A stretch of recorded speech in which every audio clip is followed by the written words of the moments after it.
Right now on the National Weather Desk, wild weather, blizzard warnings across the plains, tornadoes touching down in Texas, and an ice storm knocking out power across Maine. We'll show you where the threat for severe weather is today. Spring runoff, the dangers the spring runoff can bring to people living in the valleys of Utah. Just about anywhere in the state have a potential for flooding. We'll jump into potholes and see how the weather helps them form. Water seeps in through the cracks in the road during the winter time. Why warm spring air often means worsening air quality. The only way to really clear all this out and get a fresh start is rain. How next month's total solar eclipse could impact wildlife. You might notice there being more mosquitoes out around the time of eclipse. And did you know there was a lunar eclipse while you slept? From our nation's capital, this is the National Weather Desk. And a very good morning to you and welcome to the National Weather Desk. I'm meteorologist Brian Vandegraff. Winter is not going down without a fight, that's for sure. Blizzard warnings are posted through tomorrow in some portions of the plains as a powerful winter storm pounds the region. Take a look. This is what it looked like in Minneapolis, Minnesota last night. This morning, the snow is transitioning to a heavier rain, but not before a foot or more falls in some parts of Minnesota, especially north of the Twin Cities. And here's what Minneapolis looks like this morning. Low clouds are hovering across the city. The western edge of that system brought snow to Denver last night as well. And this morning, many roads are snow or ice covered for the morning rush. At least a dozen school districts in eastern Colorado are closed today. So let's take a look at the maps here. And if we look across the upper plains and upper Midwest, you can see blizzard warnings from North Platte to Sioux Falls. We've got winter storm warnings and winter weather advisories across that western section of the nation as the winter weather still has a grip on that portion of the country. Meanwhile, as we take our attention down to the south, that's where we have severe risk potential later today. In fact, there's an enhanced risk for severe weather across portions of Louisiana and Mississippi. You can see the timing into the afternoon, some strong storms with large hail, damaging winds, and tornadoes, a possibility right into late tonight and overnight into early Tuesday. And speaking of that severe weather, the National Weather Service confirms a tornado did touch down on Sunday afternoon in the Texas Panhandle. A viewer sent this video of the twister to our station in Amarillo. A hospital in Perryton says the tornado caused damage to their building, but added all patients are safe and the ER and the clinic were not affected. There are no other reports of major damage from this system. The National Weather Service teams will be out today to survey that damage. Tornado warnings and watches were posted for much of the day in Oklahoma. Someone spotted this twister yesterday near the town of Terrell and Jefferson County, south of Oklahoma City. There are no confirmed reports of any damage or injuries. Well, winter is holding on tough in New England, where a double dose of heavy snow and ice is causing big problems across Maine. More than 100,000 homes and businesses are still without power this morning. Freezing rain coated trees like here in Kennebunk. The weight brought the trees down on the power lines. Not so good. Further north, more than a foot of snow fell, like here in Bangor. And up near Sugarloaf Ski Resort, nearly 2 feet of snow fell over the weekend, delighting skiers during what's been a less than great ski season across most of New England. But the focus today is restoring power as soon as possible. Asia Reed takes us to parts of the area that were hit hardest by the storm. More than 100,000 Mainers lost power during Saturday night's ice storm. Sunday, folks are out surveying the damage. Tracy Hunt and her 2 dogs are checking out streets nearby her Portland home. I didn't expect to see so many down trees and power lines. John Breed, spokesperson for Central Maine Power, says heavy branches like this one falling on streets, cars, and power lines are slowing down crews from restoring power. It could be an issue of safety for our crews and really just the general public as the ice begins to fall, as things begin to melt. Breed says the hardest hit areas are from the New Hampshire border all the way up towards Belfast. More than 300 utility crews are out fixing power lines and cleaning roads, and they couldn't begin the bulk of the work until Sunday morning, leaving folks like Megan Farin and her son Boston still without power Sunday. They said a tree fell onto a power line right in front of their Topsom home and caught fire during the storm. Line and the tree were kind of popping like fireworks. It was kind of neat, but also it's scary at the same time. A similar sight on Craigie Street in Portland, a down line obstructing the road where Cheris Thompson and her pig Noda typically take their daily walk. They just moved here from Texas, and this weather comes as a shock. This is our first winter, so for both of us. But I think we're adapting and doing okay. Breed says they hope to restore power for all CMP customers by Tuesday. That system brought heavy rain to the East Coast on Saturday, triggering flooding across portions of the Mid-Atlantic. Derek Waller is in New York City with a look at that damage. In the Bronx, a section of the Mosholu Parkway swallowed up this SUV. Drivers stuck after their vehicle stalled. And on the Bronx River Parkway in Westchester, standing water brought traffic to a crawl. Heavy rain also overwhelmed sewers and sent several inches of water into the Renaissance, a workforce housing development still under construction in New Rochelle. Water soaked the entire first floor, including the community room and several apartments. And in nearby Pelham Manor, fire and utility crews were called to this home for reports of a gas leak, only to issue an evacuation order after they found a basement wall partially collapsed. But the fire chief says the situation could have been worse. Everybody's concern is water, so, that's what we do. We usually see some localized street flooding. Some houses do receive water, nothing crazy, but today was thankfully, with the amount of rain we got, was not bad at all. And that is some good perspective, because back here on Fifth Avenue, you see all this damage that was caused by that tree. But the good news, nobody lost their lives. Everyone is okay. And flooding is expected to be a problem across Utah today. Warmer weather means the spring runoff will soon begin. Now, officials are getting ready for the water as it flows down the mountains and the dangers it could bring. Christian Sita has more. It's that time of the year where Utahns get ready for hiking, fishing, and camping.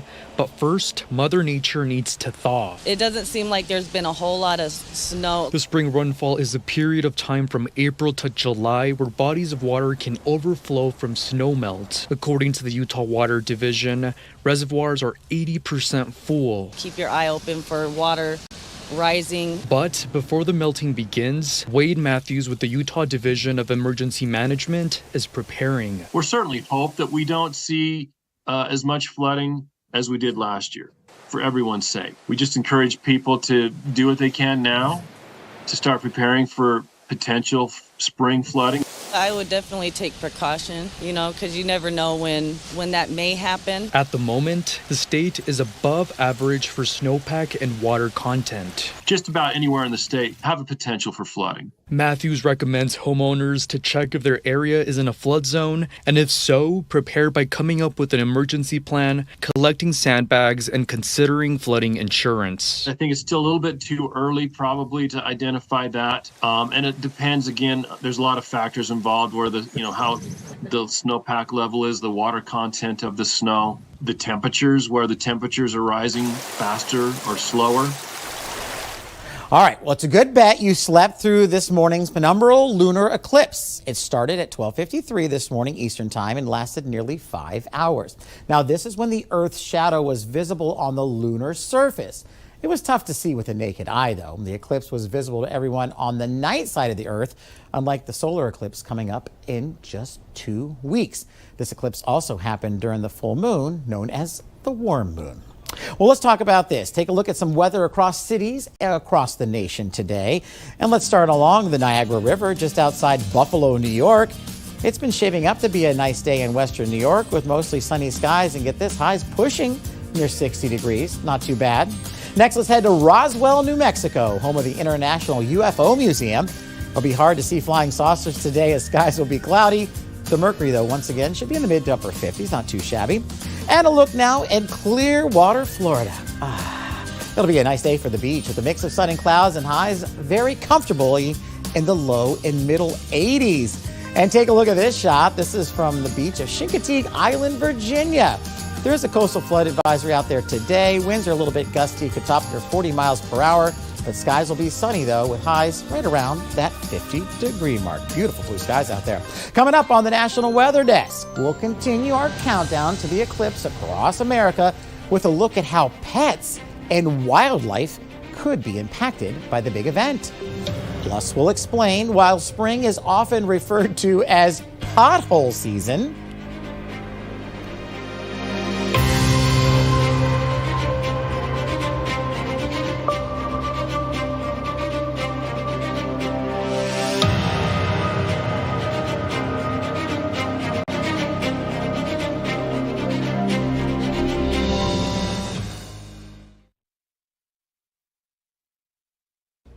I'm meteorologist Ryan Munn. As we look at the Northeast through the daytime on Monday, we are going to see a lot of clouds associated with the storm system down to the south that is going to eventually move into the area. Now, we will see these clouds throughout the day on Monday into the day Tuesday. I also want to mention the chance for some showers, maybe some light freezing rain in parts of northern New England as we head through the daytime on Tuesday. Now, temperatures today will top out in the 40s for most. I'm Chief Meteorologist Gerard Bailey. Here's a look at the Mid-Atlantic region. We're starting out all day Monday. I think we'll have lots of sunshine. Tuesday, we'll likely have some clouds starting to thicken up, and they may actually come in off the ocean, and we'll see them sticking around most of the day before we see our chances of rain going up on Wednesday. Temperatures tomorrow likely going to stop around the low to mid 50s, perhaps a few degrees cooler on Tuesday with the cloud cover. We could see them return back to the 50s on Wednesday. I'm meteorologist Vetus Reed. Here's a look at your southeast forecast highs for the day. 66 degrees in Nashville, 64 in Raleigh, Charleston 65, Mobile at 73 degrees. Nice temperatures, warm in Tampa, 84 degrees, 77 in West Palm as a warm front continues to extend over parts of Georgia and parts of Alabama. But our next weather maker is a front coming in from the west. It looks like it will give us chances for showers and thunderstorms across parts of the Tennessee Valley. Memphis getting some heavy thunderstorms tonight, as well as Jackson, Mississippi into Birmingham.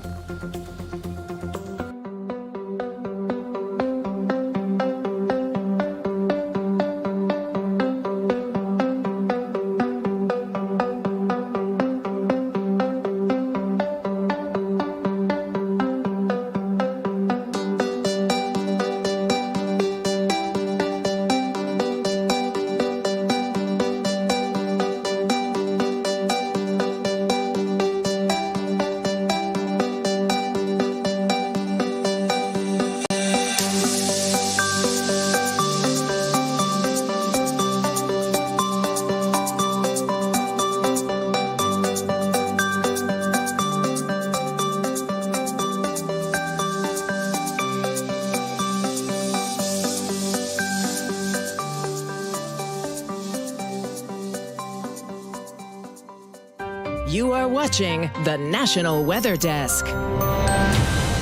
Well, an invasive insect species is posing a serious threat to a popular kind of tree now in South Carolina. It's called the Crepe Myrtle bark scale, and as you might expect, its main diet consists of, well, crepe myrtle trees. As Joe Elvazquez reports, experts and arborists are spreading the word. You see these white specks? Those are crepe myrtle bark scales. It's not like most scale. A lot of scale are kind of hard to see, with your eye. They're really small. Not these at all. Entomologist Dr. J.C. Chung says there's two ways these insects are harming crepe myrtle trees. The first is by sucking the nutrients out of the tree. The second is by excreting a sticky substance called honeydew, which eventually grows into this fungus called black sooty mold. This tree is covered in it. The infestation also caused the bark of the tree to turn completely black, and the mulch underneath it, or the chair, or anything under the infested tree to turn completely black. Crepe myrtle trees come from the same region as these bark scales and tend to be the primary target. However, Dr. Chong says they can feed off of other trees as well. Currently, infestations are limited in Horry and Georgetown counties, but he anticipates that to change soon. We know that crepe myrtle bark scale, they will produce the little hatchlings, the little guys that hatch from the eggs. They are so small that wind can pick them up and blow them somewhere else. Stevenson says the trees that are most at risk are the ones that are improperly planted, like this one that is in a shadier area, as well as the ones that are improperly pruned, like this, which also makes a great spot for bark scales to lay their eggs. Tree topping has always been bad. Crepe myrtle topping has always been bad. It's exceedingly bad now. It's a practice that needs to go away so that we can help our trees naturally resist this new pest. We'll continue our countdown to the solar eclipse across America, now just 2 weeks away. And today we want to look at how the big event will impact wildlife and pets. Meteorologist Sarah Converse has a closer look on how animals could be affected and how you can track changes in their behavior. The solar eclipse is almost here, and many people will be flocking to the path of totality. While we know the reaction from viewers, how will the animals react? The Division of Wildlife wants your help to document any behaviors from animals before, during, and after the solar eclipse through the iNaturalist app. Sarah Schott with the Division of Wildlife explains what residents might see from birds. So we're interested to see, particularly when those fake dusk and dawn periods come, are those birds starting to sing more there and then they go quiet? And then they sing again, and then they maybe go out their regular daily activity in the afternoon. Mammals. Other things like maybe skunks or raccoons that are more often active at night might come out. So any of those nocturnal species for that really short window period of time might become active. And even insects. So the mosquitoes are going to start coming out, and we all do experience that as dusk or dawn is around, the mosquitoes get worse. So you might notice there being more mosquitoes out around the time of eclipse. While the Division of Wildlife anticipates these behaviors from animals and insects, what can we expect from our pets? Veterinarian Adam Parsons says pets don't purposely look at the sun. However, he recommends that if you see your pet getting anxious, to reassure them that they are safe. Find a nice safe spot for them, then make sure they're in a place where they feel safe and secure and cozy. So no need to put solar eclipse glasses on your pet, but it could make a cute social media post. I'm Sarah Converse reporting. All right. Well, driving on roads recently, you might be noticing more potholes, and that's because spring is pothole season. But as meteorologist Bill Ray shows us, it takes more than one season for potholes to form. So today we're talking potholes. Not a favorite subject of mine as far as what they cause, and after the winter time you tend to have quite a bit of that needs to be repaired. Now, water seeps in through the cracks in the road during the winter time, which collects underneath, and that softens the road. Now, once the water freezes, it expands and forces the pavement upward, as you might expect. But then from there, you're going to have traffic. And so when the roads get weakened, the traffic adds extra stress on that weakened pavement. Then we have, once drier weather arrives, and usually you will have a period of drier weather. It gives another chance for the water dissipating, leaving a hole under the pavement. The weight of the passing vehicles then cause the road surface to collapse into the hole. Now, we've all seen some of that final kind of thing. And so the weight of the passing vehicle is really what kind of does the final touches on potholes. So the pothole is formed where the road collapses. It's a continuous traffic is what causes it. It expands the hole with time until they can get out there and correct it. Well, spring also means warmer temperatures, longer days, and budding plants, but spring can also mean poor air quality. Alabama meteorologist Evan Chikvara shows us why warm temperatures can lead to more polluted air. Air quality, it's been a problem for several areas across the southeast the last couple of days, especially in the morning. 741, and where are we at? An unhealthy level in the atmosphere. Now, that'll typically improve as we go throughout the day. Here's why. We have what we call an inversion that takes place overnight. The warm air from the previous afternoon, that gets to the mid-levels of the atmosphere. What we're left with at the surface is the cooler air. Everything sinks to the surface. That's pollen. That's smoke. That's any pollution. That's all down to the air we breathe. You'll sometimes get a smog effect. We've seen that in a couple locations in the valleys the last couple of days, but that will really hurt our air quality. That's why our air quality is worse in the morning. Cool air, everything with it sinks down to the surface, and we tend to have those issues early on. If you have, and they measure this in parts per million, you'll see ppm Under 100 parts per million is considered acceptable. Where we have been in several instances the last couple of days is in that unhealthy range where you have over 100 in the parts per million. When we talk about that, this is what we're looking specifically for. Ground level ozone, particle pollution. This has been the big one here the last couple of days. Of course, carbon monoxide, sulfur dioxide, and nitrogen dioxide, things that happen, from cars, from we've had these controlled burns, these prescribed burns, all of that goes into the atmosphere comes down. And the only way to really clear all this out and get a fresh start is rain. We're going to see that. That'll help improve our air quality here moving forward. That's how it works. Weather content or want to learn more about the weather, be sure to check us out on social media. We post the latest from our team of meteorologists all across the country. You can find us on all of your favorite social media platforms. Just search the National Weather Desk or scan the QR code on the bottom left corner of your screen. And now time for a short break, but first let's take flight over Burt Lake in Michigan.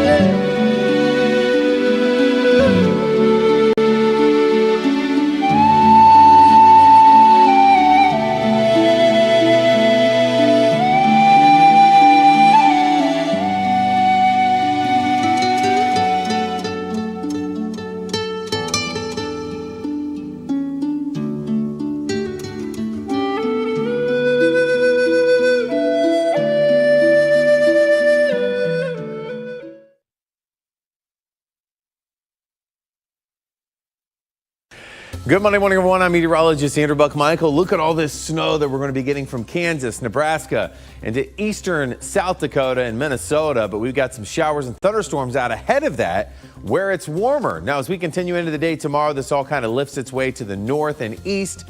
And then behind it, look how cold it's going to be in the Dakotas. High temperatures only in the 20s for the day tomorrow. As we get to your Wednesday, a little quieter weather for most of the Midwest with temperatures running close to normal. Good Monday morning. I'm meteorologist Joe DiCarlo. Look at our forecast across the region and a powerful storm system moving through. We do have a severe weather threat today just near New Orleans into portions of eastern Louisiana, western Mississippi, and far southern Arkansas. All modes of severe weather will be possible. On the backside of this system, we do have a little bit of snow up towards the Texas Panhandle, and it is going to be windy across the region for your Monday. As we head into your Tuesday, quieting down, lots of sunshine and comfortable temperatures. Good morning. I'm meteorologist Rebecca Stevenson. Here's what's happening across the West. We've got a new weather system moving in that's going to cool temperatures down for the Pacific Northwest and abnormally cold for as we get toward Montana. That's where we're going to get quite a bit of snow coming down in the mountains. Otherwise, the next weather maker will be a frontal system increasing rain towards the Pacific Northwest, high mountain snow across Arizona, Nevada, and Utah. That's the scene from here.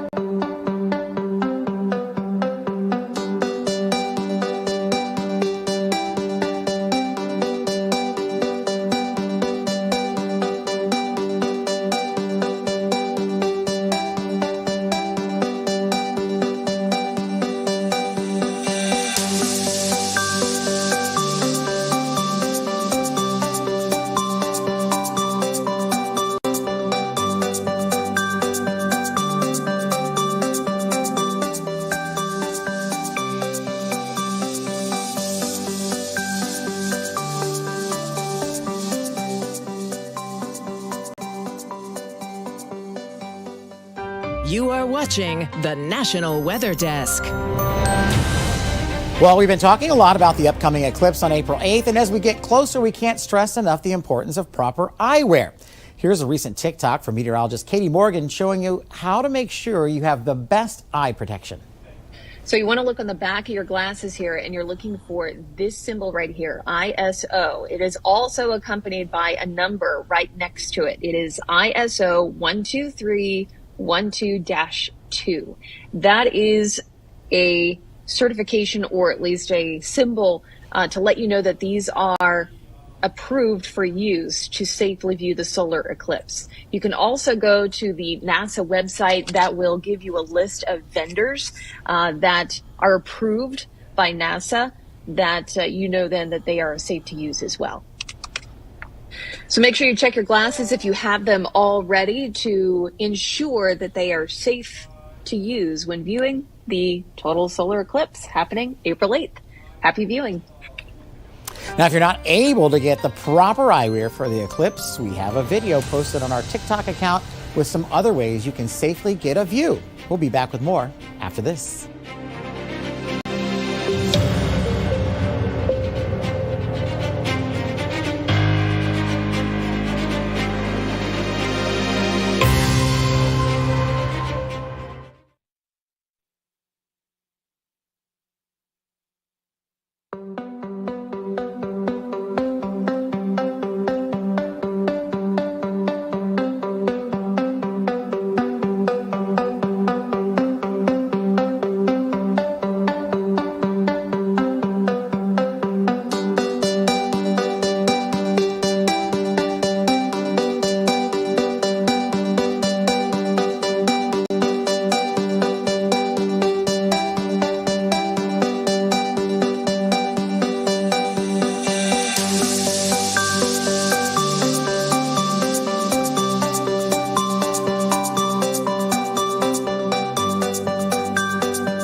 And we thank you for joining us today. I'm meteorologist Brian Vandergraff. Make it a great Monday, and we'll see you back here again tomorrow.